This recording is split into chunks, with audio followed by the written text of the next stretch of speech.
the War of Spanish Succession. So the War of Spanish Succession arose from the no heirs of Charles II. Charles II, Habsburg, famous chin, was sterile because he's super inbred. It's Europe in 1600s, it's going to happen. So he has no heirs. And we're going to find out there's going to be two major players in this war. Louis XIV and Leopold I, Holy Roman Emperor. Louis XIV is, of course, the King of France.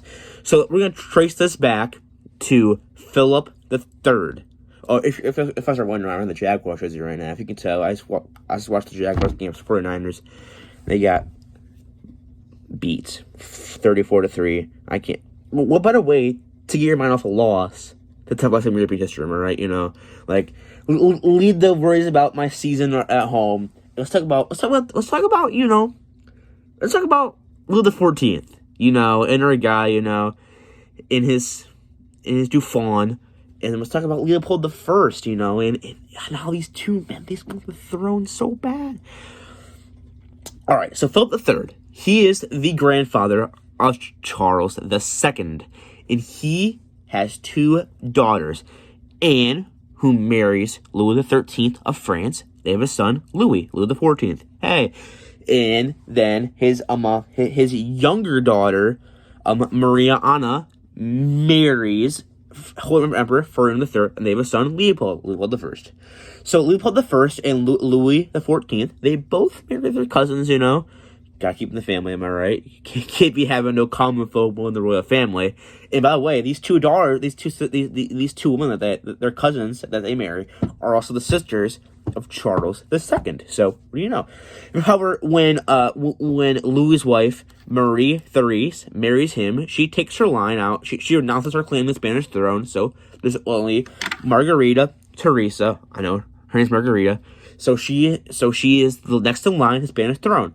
So she and Leopold have a kid.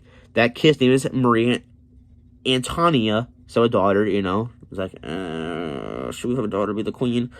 So then they marry her off to the Bavarian electorate, Maximilian Emmanuel II, and they have a kid, Joseph Ferdinand. So that kid is currently the next in line to the throne. But however, Leopold, through some tricky negotiations, he gets his daughter to make him the heir by bestowing his dead mom and grandson's position onto him and making him the next heir. But however, how about that? Gotta convince them, gotta negotiate. But however, the people in Europe are like, that's kind of sketch, bro. You can't be doing that. So he's like, okay, fine. So Joseph Ferdinand is the next heir to the Spanish throne, no Bourbon, because Louis's wife rescinded her claim to the throne. So Louis and Charles, they're a bit chummy, they're friends, they're talking it up, Louis was in the Spanish court talking to Charles a lot. However, this threat is kind of gated though, because England, the Netherlands, who are controlled by William III right now, are big trading partners of Spain, and Charles is like, I probably shouldn't be too friendly with him because I don't want to get yelled at by William. So that happens. But however, Louis saw an opportunity to make a Bourbon on the king. But however, to make the king a Bourbon. But however, he saw that if he did, this would cause a coalition of many European countries against him, and he didn't want that. And however, but if he did it also, those pesky Habsburgs would take the power from him, that's not good. But however, Louis and William, they agreed in that they signed a partition so that Joseph Ferdinand would become the rightful heir of Spain. He'd become the next king. But however, though, Joseph Ferdinand passed away. That's not good. So the next heir, the heir of the Spanish throne, is dead, and Charles is on his deathbed, guys. He's waning right now. But however, though, William and Louis come back to the drawing board. They're like, okay, we'll do this. So Louis Dufon, or the son, the first son of the King of France, is next in line. But however, this kid is such a disappointment. Like this kid is so bad. So they make his son, Louis XIV's grandson, Philip, the next king of Spain. In that return, Archduke Charles, who was next in last, who's actually in the line to get the king to become king in the first place, gets screwed the deal, and he gets the Netherlands and Italy, like blah blah blah. I was like, ugh, but I'm not getting the king though. So Philip the Fifth is made king of Spain, and this understandably makes Leopold very upset. He's like, bro, what? So he declares war on Louis, and now they're going at it. So it's just this is the HR read right now against France. But however, though, what happened is that France draws in, well, Louis specifically draws in England, because what happens is that, William III and his wife Mary are currently queen and king in England right now. But however, what he does, though, Louis, is that he insults them by saying that James III, James II's son, who's exiled by William and Mary, should be the real king. In that no English ship would be allowed to trade at Spanish ports, because Philip V, Louis' grandson, is the king. So England's like, what the heck, bro? We're coming in to fight you. So they fight now. So what happens is we have Prussia, Austria, the Holy Roman Empire, and England and the Netherlands against Bavaria and France. So they fight. Things aren't really going really well. So eventually, France actually had made major gains across the Rhine and were pushing on Vienna, actually.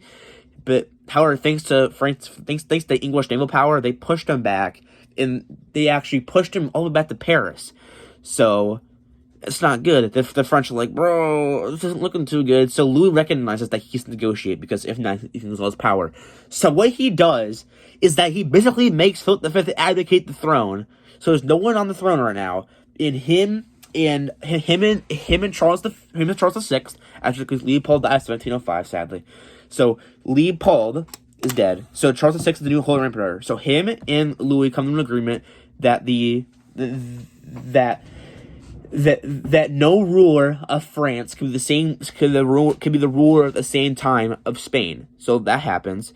But however, but with this, France gave up many new lands, including Newfoundland, Nova Scotia, the Hudson Bay territories of North America, and Gibraltar in Europe. But to the English. But however, though, what also happened is England left Sicily, so new land. But also with this, Philip V is put back on the throne of Spain. So there's a Bourbon on the throne of Spain, and France actually itself does get all of Spain. So kind of that. But however, though, the Holy Roman, the Austrian Habsburgs, they do get the Spanish dominions of the Netherlands, Italy, and all of that. And Milan, Naples, and all that stuff. And Spain got back the Bourbon king itself. So, who's the winner in this war? I would honestly say the English. They didn't get the throne, but they gained many new power, and this eventually led to the rise in power. Yeah.